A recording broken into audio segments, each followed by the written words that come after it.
Sometimes pain doesn't begin with a single moment. It's built from 1,000 small ones, from messages that go unanswered, from silences that grow longer, and from a heart that slowly bends under the weight of something it cannot name. She tries to keep going, but every thought, every memory, every heartbeat reminds her of what she has lost. Sometimes she just sits down, pulls her knees close, and tries to breathe as if even breathing has become something difficult. Sometimes, to keep going, a person has to let go of the clothes they once lived in. She washes her face, not to wipe away tears, but to prove to herself that she can still stand up. But even the simplest tasks can turn into battles no one ever sees. She decides to go outside, hoping the fresh air might ease the heaviness in her chest. But the first step is always the hardest. Sometimes the world becomes so big, so frightening, that she'd rather stay right there by the door, beside her fears, beside the tears she can't hide. Grief has a strange memory. It hides inside the things that once brought comfort. A photo, a frame, a captured moment now squeezes the heart instead. She is stuck between the past and the present, between what was and what no longer is. Sometimes she puts the photo down, picks up her phone, but nothing truly distracts her. Pain follows her like a shadow. Even when she tries to pull herself together, even when she tries not to cry, she still breaks. In the clutter of her room, she searches for something she can't even name, as if she's looking for a missing piece of herself among all these objects. When she holds something familiar, time stops for a moment. A scent, a touch, and suddenly all the memories she tried to forget come rushing back. In that moment, she realizes some things are not just objects. They are pieces of the past, pieces of someone who is no longer here. And that brief reminder carries a weight no words can explain. Sometimes grief swallows her so deeply, she even forgets to eat. Her body reminds her she's still alive, even if her heart doesn't want to be. And in those simple moments, taking a small bite, checking her phone, she's trying to understand how to live with this new version of life. She spends hours sitting by the window, not knowing what she's looking for. Maybe for a piece she lost long ago. Maybe for a small sign that life can still move forward. Time passes, but nothing inside her changes. Only silence and a heaviness resting on her shoulders.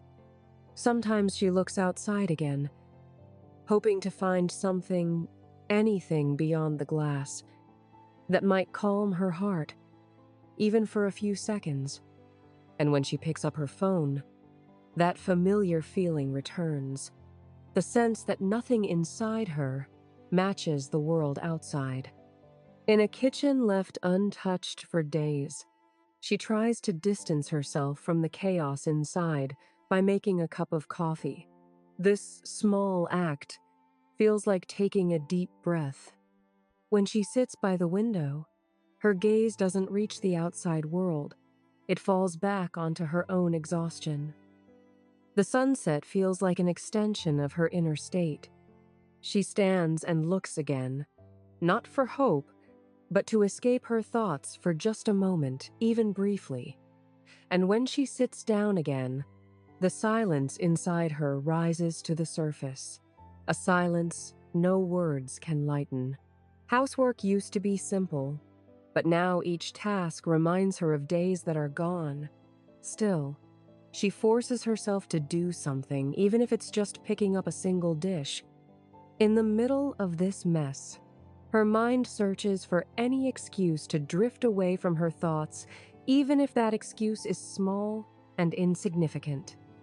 And when she starts washing the dishes, The simple act becomes a quiet form of resistance, a silent effort to keep life from slipping completely out of her hands.